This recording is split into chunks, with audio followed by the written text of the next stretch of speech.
Hello friends, வணக்கம். இன்றைக்கி நம்ம பார்க்க போகிறது என்னென்னா கோல்ட் அண்ட் காஃப்க்கு ரெமிடிஸ் பார்க்க போகிறோம். வாங்க அதை எப்படின்னு பார்க்கலாம்.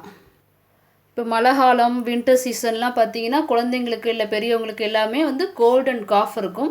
அது நம்ம வீட்டில் இருக்க பொருளை வச்சு எப்படி ரெமிடிஸ் பண்ணலாம் அப்படிங்கிறது தான். ஃபஸ்ட்டு ஒன்று வெத்தலை 2 எடுத்துக்கோங்க, கிராம்பு ஒரு 4-5 எடுத்துக்கோங்க, மிளகு ஒரு 6-7-8 எடுத்துக்கோங்க. இது எல்லாமே ஒரு 2 டம்ளர் தண்ணி ஊற்றி கொதிக்க வச்சு நீங்கள் வடிகட்டிட்டு பெரியவங்களாக இருந்தால் அவங்க குடிக்கிற சூட்டில் அப்படியே குடிச்சிடலாம். சின்ன குழந்தைங்களா இருந்தால் கொஞ்சம் தேன் கலந்து கொடுத்துட்டிங்கன்னா அவங்களுக்கு இருக்கிற காஃப் இல்லை கோல்டு எல்லாமே சரியாக போயிடும்.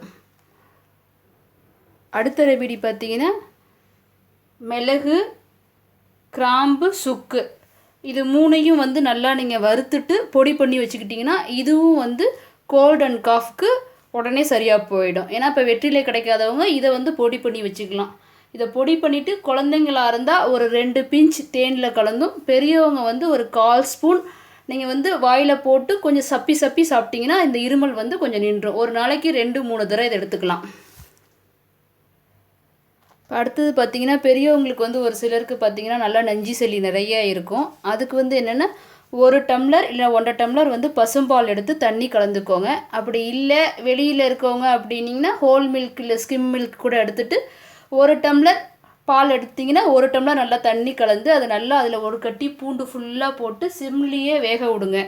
அது வெந்ததுக்கப்புறம் அதோட ஒரு சிட்டிகை 2 சிட்டிகை மஞ்சத்தூளும் மிளகுத்தூள் போட்டு இறக்கிட்டு அதோட பனங்கற்கண்டு சேர்த்து நீங்கள் நல்லா கடைஞ்சி அப்படியே குடிச்சிட்டிங்கன்னா ஒரு 2-3 நாள் குடிக்கும் போது உங்களுக்கு அந்த நெஞ்சு சளி ஃபுல்லாக உடஞ்சி வெளியே வந்துடும். அதே மாதிரி நீங்கள் இந்த பூண்டு சேர்க்குறனால கேஸ் இருந்தாலும் சரியாக போயிடும். இதுலேயே இது குழந்தைங்களுக்கு சின்ன குழந்தைங்களுக்கு கொடுக்கணும் அப்படின்னா நீங்கள் அடுத்தது நம்ம தூதுவளை இலையை எடுத்து ஒரு 3-4 இலையை எடுத்து நெய்யில் வதக்கிட்டு நீங்கள் இப்படி கையில் கசக்குனிங்கனாவே அது சாறு வரும். அதை குழந்தைங்களுக்கு கொடுத்தோம்னா சின்ன குழந்தைங்க இல்லை ஒரு 8 மாத குழந்தையிலேருந்து கொடுத்தீங்கன்னா அவங்களுக்கு நெஞ்சு சளி இருந்தால் உடனே சரியாக போயிடும். அடுத்த டிப்ஸ் பார்த்தீங்கன்னா குழந்தைங்களுக்கு இப்போ கோல்டு காஃப் இருக்கிறதுனால கொஞ்சம் மூச்சு விட அவங்க ரொம்ப சிரமப்படுவாங்க. அப்போ என்ன பண்ணலான்னா தேங்காய் எண்ணெயில் கற்பூரம் நல்லா ஒயிட்டாக இருக்க கற்பூரத்தை கலந்து நீங்கள் லைட்டாக சூடு பண்ணி அவங்க கழுத்துலேருந்து செஸ்ட்டு முதுகு எல்லாமே நீங்கள் தடவி விட்டுட்டு அதுக்கப்புறம் கோதுமை மாவை நீங்கள் ஏதாவது கடாயில் அப்படியே வெறும் கோதுமை மாவை வறுத்துட்டு அதை ஒரு காட்டன் துண்டு இல்லை பழைய உங்களோட ஷால் இல்லை சாரீ அதில் வச்சு நல்லா நீங்கள் கட்டிட்டு அவங்களுக்கு பொறுக்கிற சூட்டில் அவங்க கழுத்து 2 சைடு செஸ்ட்டில் முதுகுலெலாம் கொடுத்தீங்கன்னா அவங்களுக்கு ப்ரீத் பண்ணுறதுக்கு நைட்டு தூங்குறதுக்கு ரொம்ப நல்லாயிருக்கும்.